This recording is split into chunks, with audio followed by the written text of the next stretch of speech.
लेखक, दिग्दर्शक आणि अभिनेता अशी ओळख असणाऱ्या प्रवीण तरडे यांनी आजवर धर्मवीर, सरसेनापती हंबीरराव यांसारख्या चित्रपटाची निर्मिती आणि दिग्दर्शन केले आहे. त्याने अनेक गाजलेल्या चित्रपटात प्रमुख भूमिका देखील साकारल्या. मात्र नुकतंच त्यांच्यावर दुःखाचा डोंगर कोसळला आहे. मित्रांनो, काही दिवसांपूर्वी जम्मू आणि काश्मीरमधील पहलगाम येथे पर्यटकांवर दहशतवादी हल्ला झाला. त्यामध्ये 20हून अधिक पर्यटकांचा मृत्यू झाला. या मृत व्यक्तींमध्ये महाराष्ट्रातील 6 व्यक्तींचे समावेश आहे.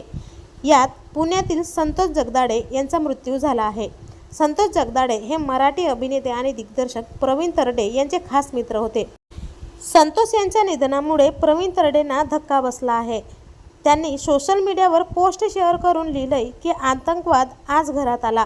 माझा जवळचा मित्र संतोष जगदाळे या हल्ल्यात गेला.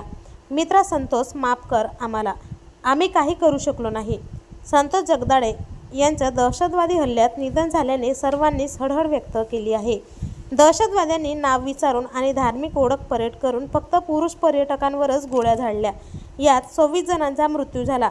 या घटनेने संपूर्ण देश हादरला आहे. तर आपल्या चॅनलच्या परिवारातर्फे प्रवीण तरडे यांच्या मित्रांना भावपूर्ण श्रद्धांजली. मनोरंजन विश्वातील असेच महत्त्वपूर्ण अपडेट्ससाठी चॅनलला नक्की सबस्क्राईब करा.